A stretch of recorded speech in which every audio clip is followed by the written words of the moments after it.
Assalamualaikum warahmatullahi wabarakatuh.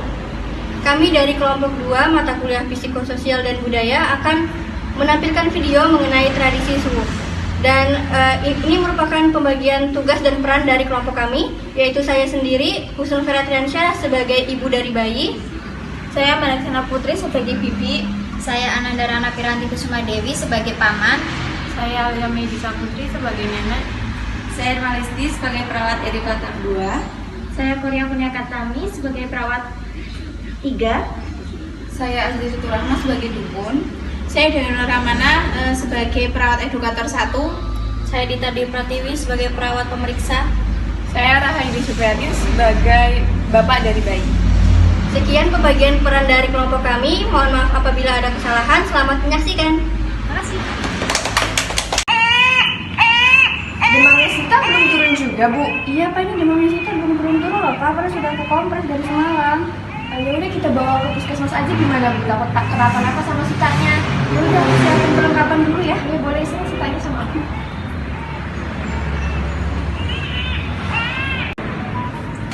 Belum mau kemana? Ini mah mau puskesmas dulu. Soalnya Sita demamnya belum turun-turun, rewel juga. Untungnya ini masih tidur. Duduk dulu aja. Kenapa Ma? Ini loh kan, itu kenapa harus dibawa ke puskesmas? Itu tuh kayaknya tuh si Sita itu kena gangguan makhluk halus deh. Gara-gara kemarin kan kalian bawa ke tempat orang meninggal toh.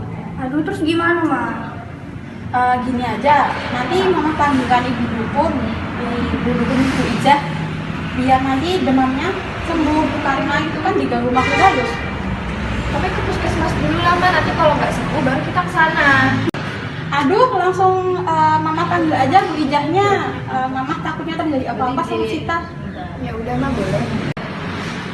Assalamualaikum Bu Ijah. Waalaikumsalam Bu, silakan duduk dulu Bu.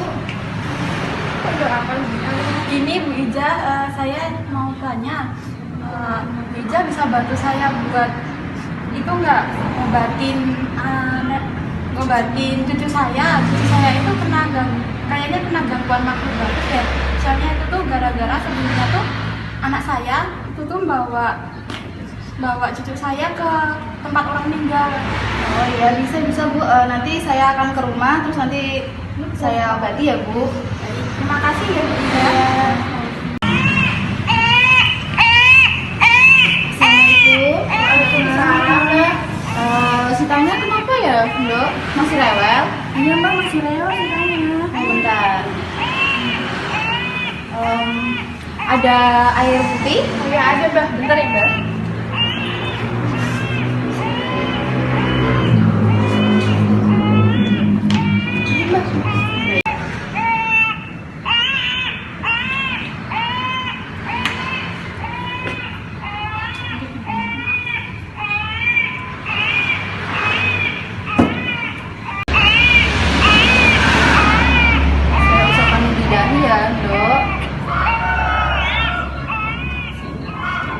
Gimana, udah nggak rewel kan, Dok? Iya Mbak, udah nggak rewel lagi. Ini nanti diminumkan secara teratur sama sedikit-sedikit ya, Dok? Iya Mbak.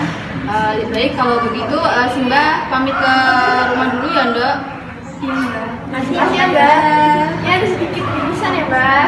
Kasih Mbak. Ya, makasih ya, Mbak. Kan betul dugaan mama, kita diganggu makhluk halus kan? Aku orangnya enggak deh, Mbak, itu juga nama aja. Kamu lihat, Cinta dari malam demamnya nggak turun kok. Udah nggak selamat. Harapan kami semoga Sita lekas sembuh aja Ma. Assalamualaikum Ma. Waalaikumsalam. Anakku ayo masuk.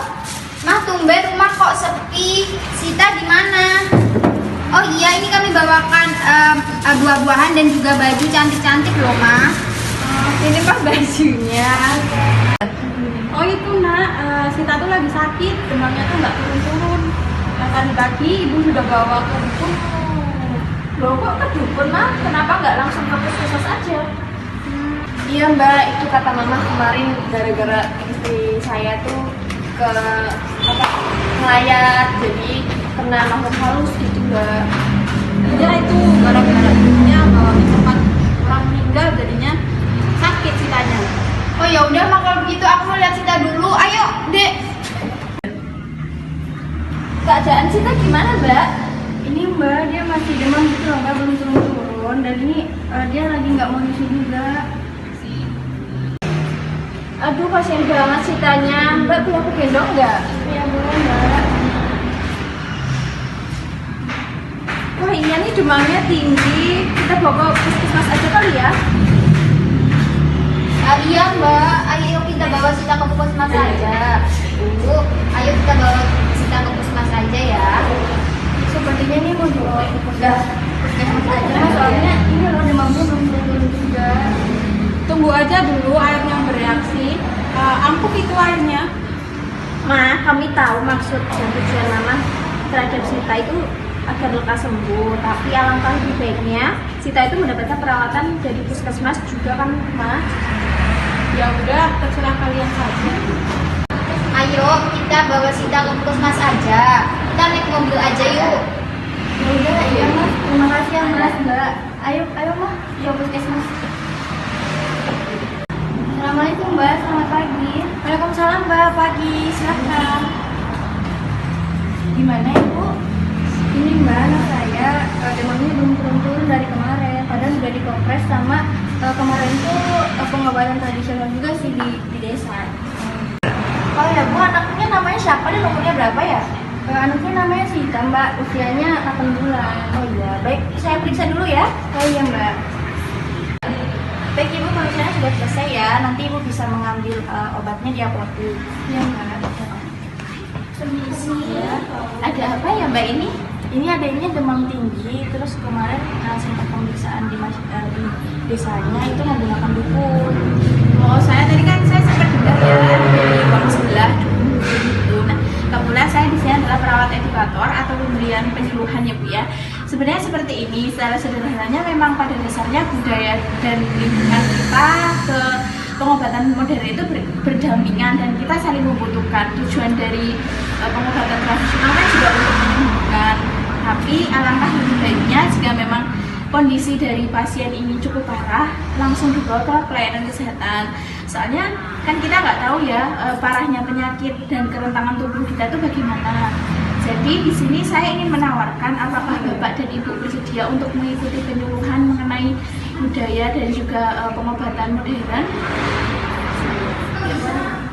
Kalau bersedia, apakah ada keluarga lain yang ikut supaya nanti satu keluarga bisa mengetahui? Iya ada Mbak, nanti suami saya yang panggil keluar dari depan, ada ibu saya, kemudian ada bibi sama paman ini. Oh, baik, kalau begitu mungkin nanti Bapak bisa bantu ambil resep obatnya terlebih dahulu di apotek ya. Nanti yang lain bisa ikut saya ke ruang penyuluhan. Mari Bu. Makasih ya Mbak ya. Sama-sama. Baik, bismillahirrahmanirrahim. Assalamualaikum warahmatullahi wabarakatuh. Waalaikumsalam warahmatullahi wabarakatuh. Selamat pagi Bapak Ibu sekalian. Pagi. Sebelumnya terima kasih atas waktu dan kesempatannya, dan perkenalkan di sini saya perawat Dewi, kemudian ada perawat Irma, kemudian tadi ada perawat Dita dan juga perawat Koriah. Di sini kami akan menyampaikan beberapa materi terkait dengan penyuluhan tradisi Suwo dengan pengobatan modern ya Bapak Ibu sekalian. Tadi kan terdapat kasus bahwa Ananda Sita mengalami demam dan dilakukan pengobatan secara tradisional atau melalui tradisi Suwo.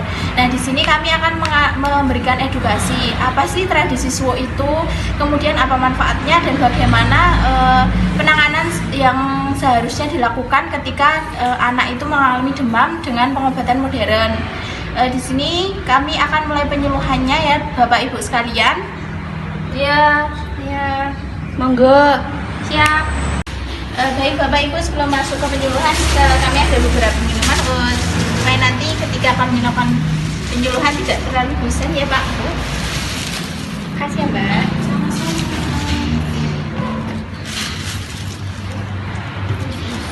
Sudah kebagian semua ya Pak Bu, kita akan mulai masuk ke dalam materi ya.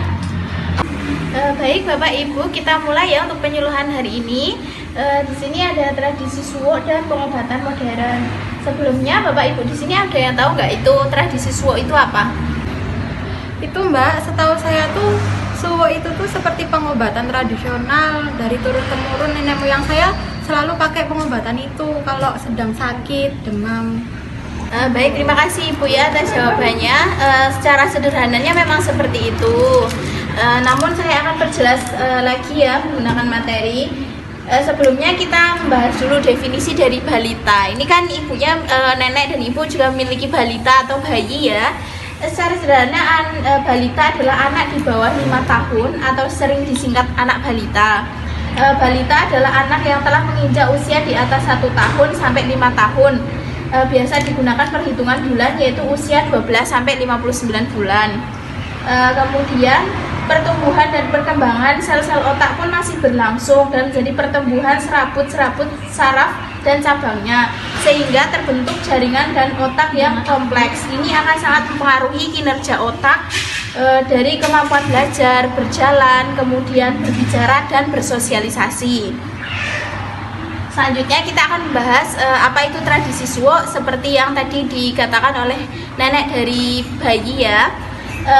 Tradisi suwo itu secara sederhana merupakan pengobatan tradisional dengan menggunakan mantra dan rampalan doa-doa dari dukun yang diletakkan di air putih maupun ramuan dari tumbuh-tumbuhan. Namun yang biasa secara umum di lingkungan masyarakat itu menggunakan air ya Pak, Bu. Kemudian pada saat ini masih banyak masyarakat yang menggunakan tradisional suwo yang dianggap lebih cepat dan dalam proses penyembuhan penyakitnya seperti yang tadi dilakukan kepada adik Sita. Baik, di sini saya akan melanjutkan selanjutnya yaitu manfaat suwo menurut kepercayaan. Kepercayaan masyarakat pada hal-hal medis mempengaruhi adanya penyakit-penyakit yang tidak wajar serta tidak dapat disembuhkan melalui pengobatan medis. Adanya kepercayaan akan penyakit tidak wajar inilah yang menjadikan suwo masih digunakan sebagai metode penyembuhan masyarakat Jatiarjo. Katanya, selain itu, faktor lain yang membuat pengobatan suwo tetap bertahan di Jatiarjo adalah akibat pola pengobatan masyarakat yang lebih bersifat turun-temurun serta pencarian pengobatan yang bersifat cocok-cocokan. Selanjutnya yaitu pengaruh tradisi suwo terhadap pengobatan modern. Hubungan antara suwo dengan pengobatan pelayanan kesehatan masih beriringan kuat. Penyembuhan suwo dapat dilihat dari dua sisi. Jadi yang pertama yaitu media, yaitu air. Hasil temuan atau eksperimen Masaru Emoto menunjukkan bahwa air ternyata bisa mendengar, membaca sesuatu untuk kesembuhan. Selanjutnya yang kedua yaitu sisi terapis atau kesehatan. Bila orang yang melakukan terapi diyakini oleh para pasien sebagai seseorang yang mumpuni atau berpengalaman, maka si pasien akan merasa tenang. Terima kasih untuk waktu dan tempatnya. Saya akan melanjutkan presentasinya yaitu apakah suwo efektif untuk penyembuhan penyakit non-medis seperti kesurupan, gangguan jiwa, sihir, dan ain. Praktek pengobatan ruqyah atau suwo pada bayi atau balita meliputi tahap seperti pengobatan dengan mendiagnosa dan tahap pengobatan dengan membaca ayat-ayat Al-Quran. Lalu bereaksi dan tahap ketiga setelah proses pengobatan dengan diberi motivasi agar pasien sabar dan menghadapi masalahnya. Untuk selanjutnya, karena presentasi sudah selesai, apakah untuk ibu-ibu dan bapak ada pertanyaan untuk materi yang telah disampaikan oleh kami? Saya Mbak, jadi gimana Mbak ini yang sungguh ini apakah boleh untuk dilakukan pengobatan Mbak atau gimana? Baik Ibu, terima kasih ya Bu atas pertanyaannya, bagus sekali. Jadi seperti ini jawaban saya. Pada dasarnya memang budaya dan juga modern ini berdampingan. Jadi untuk pengobatan secara tradisional maupun modern itu sama-sama tujuannya untuk saling menyembuhkan. Namun kita harus melihat sisi bagaimana kondisi dari pasien. Ketika memang kondisi dari pasien itu cukup memburuk, alangkah lebih baiknya segera dibawa ke pelayanan kesehatan untuk mendapatkan penanganan medis, karena kita tidak tahu bagaimana kerentanan tubuh dari seseorang terhadap penyakit. Jadi seperti kata Najwa Shihab, di tanah kita agama dan tradisi saling memberi arti, membuka peluang untuk saling menghargai. Jadi di sini pengobatan tradisional dan modern itu kita harus saling menghargai karena memang tujuannya sama. Seperti itu Bapak Ibu, apakah bisa dipahami? Baik Bu, terima kasih Bu. Mungkin kedepannya akan kami coba pahami kembali terkait materi yang Mbak sudah sampaikan kepada kami sekeluarga. Terima kasih ya Mbak.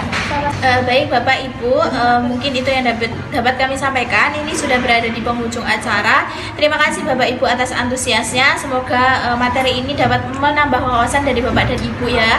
Karena kami sudah selesai untuk melakukan penyuluhan, di sini saya dan juga rekan-rekan saya mohon maaf apabila ketika kami menyampaikan pesan ataupun materi ada kurangnya. Kami tutup. Terima kasih. Wassalamualaikum warahmatullahi wabarakatuh. Waalaikumsalam warahmatullahi wabarakatuh.